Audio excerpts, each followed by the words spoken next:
mag-aarap. Umaatikabong bakbakan sa ring. Walang nagpapatalo dahil patibayan ng puso ang labanan. Super B with a dropkick. Sila ang ilan sa pinakasikat na female wrestlers sa bansa. Dahil sa mundong mga macho ang naghahari, sila ang mga reynang itinatayo ang bandera ng mga babae, hindi sumusuko kahit anong laban ang harapin.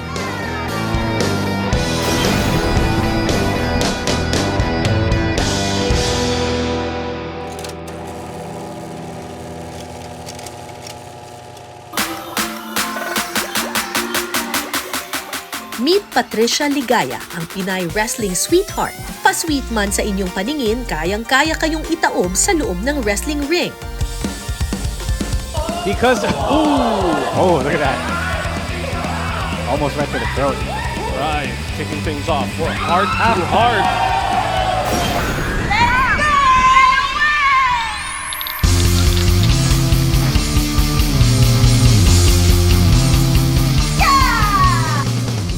Siya naman ang do-it-yourself superhero na si Super P.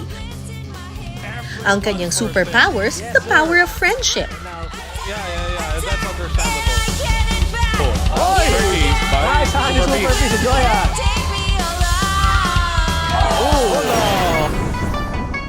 Ang susunod nating ipakikilala, itinuturing na pioneer female wrestler sa bansa. Magbigay pugay kay Crystal, the queen of Philippine wrestling.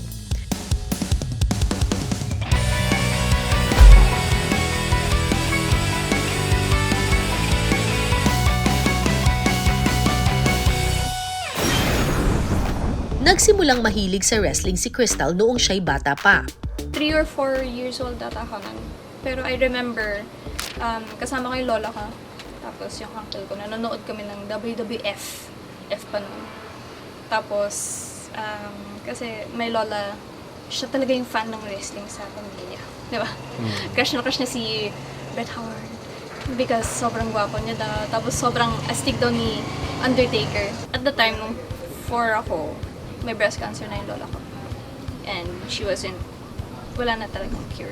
We were doing everything na pahabaan yung buhay niya.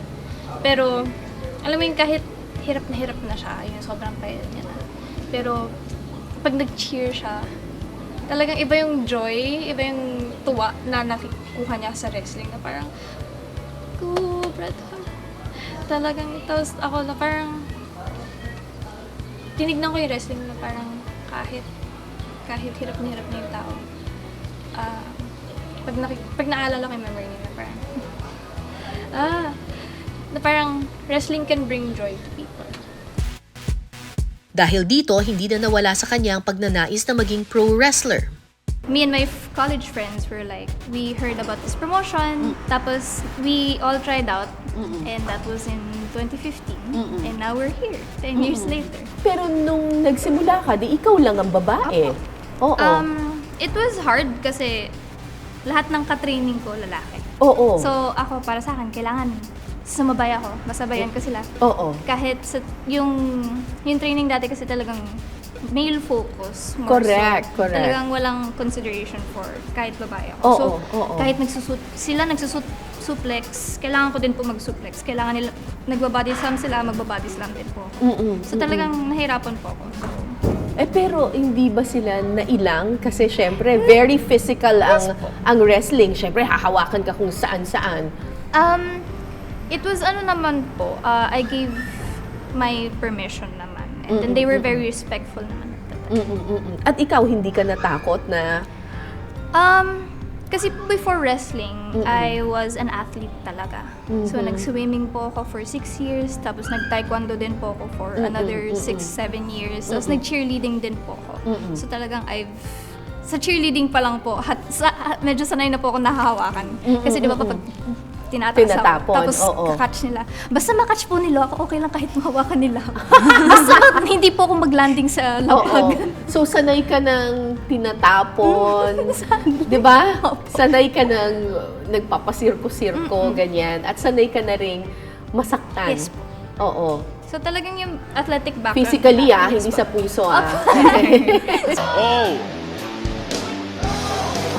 Bang! Matapos ang intense trainings, Isinabak na siya sa ring kasama ang isang lalaking wrestler. One team dominating utterly. Astro, another big boot. Dito na nagsimula ang isang dekadang karera ni Crystal. Lumaban na rin siya sa iba't ibang bansa sa Asia, bit-bit ang pangalang Queen of Philippine Wrestling. Pag may wrestling event sa ibang bansa, syempre, dala-dala ko yung Pinas sa likod ko. Kasi syempre gusto ko pakita na magaling yung mga wrestler dito sa Pinas. So parang nakaka-pressure dahil hindi lang ako as a person, pero ako as Filipino. Ako as an embodiment of Filipino wrestling. So nakaka-pressure, pero pag pag maganda yung achievements, pag nakikita mo yung suporta ng mga Pilipino, kahit like makikita mo based sa comment section ko sa social media, Laban Pinas, makikita mo talaga may support. O kababayan from ganito, America or ganito. So, nakaka-warm ng heart.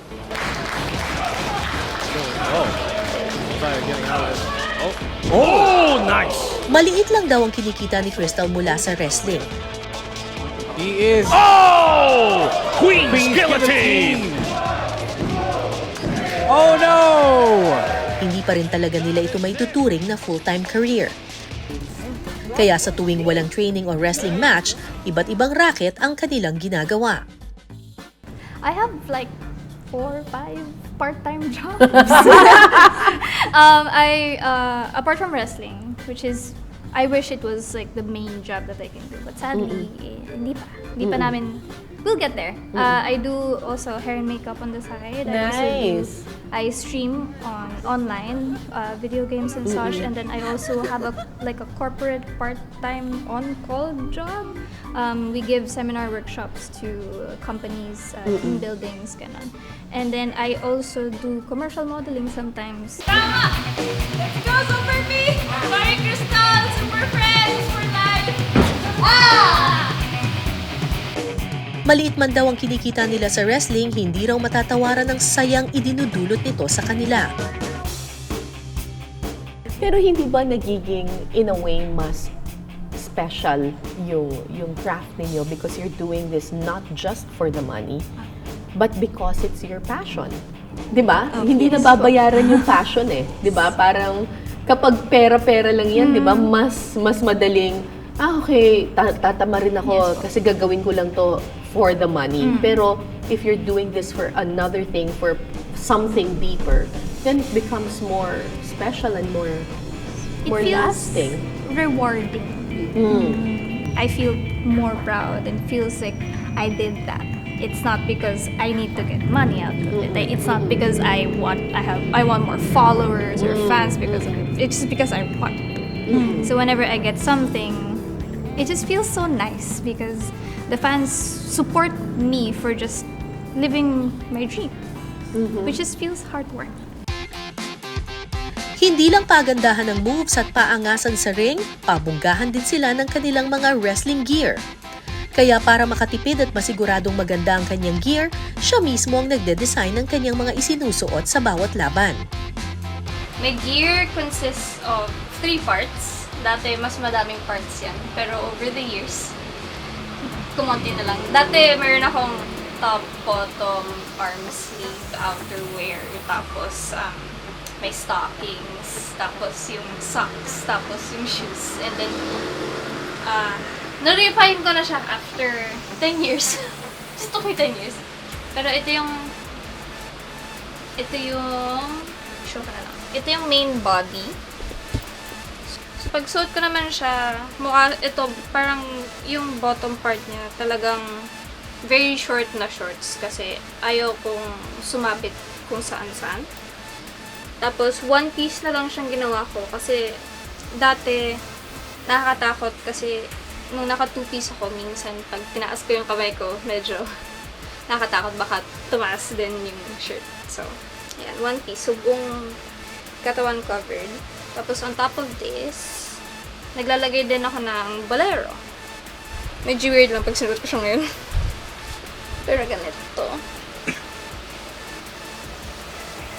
Tapos, i-fasten it sa leeg.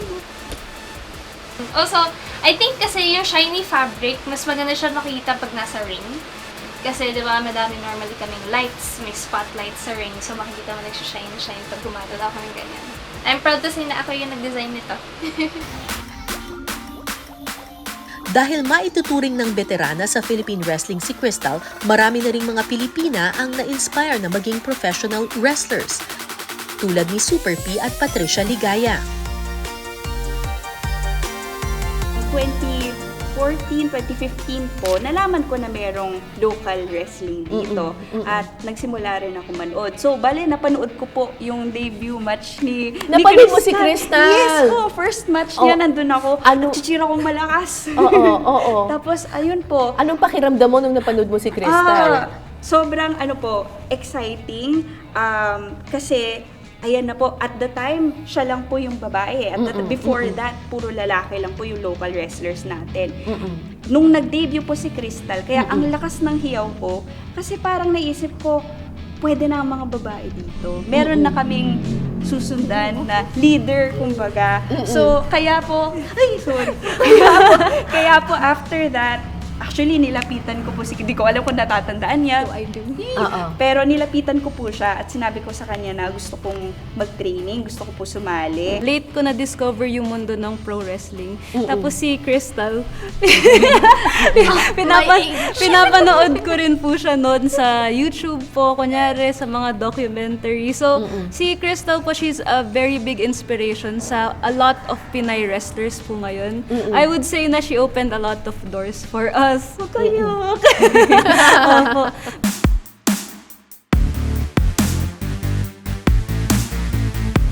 Isang dekada ng pagsisikap para maabot at maisuot ang korona ng tagumpay. Yan ang tibay at husay ng ating mga Pinay wrestlers. It took me so long to get to where I am para nandito ako sa harapan niyo to say these things na kahit hindi ka pa magaling ngayon, pero kung gugustuhin mo at pagtsatsagaan mo, magiging masipag ka. Sa kahit anong gusto mong gawin. Abangan sa Caradox.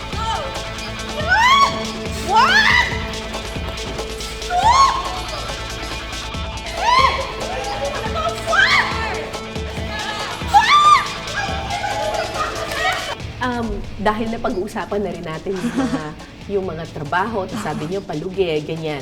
May isa pang bagay na usually pinanghihinaan ng loob ang ibang mga tao. The bashers. And alam ko na ang Pinoy wrestling, maraming natatanggap na bashers. 'Di ba? Bashing online. Sinasabi, baduy, corny, yung mga ganyan. Yung bashing sa mga male wrestlers namin. I think dodoble pa siya pag Doble pa siya pag babae. Yes po, kasi may kaakibat na yun na misogyny. Ito po actually recent experience po na medyo natulungan po ako ni Crystal mentally.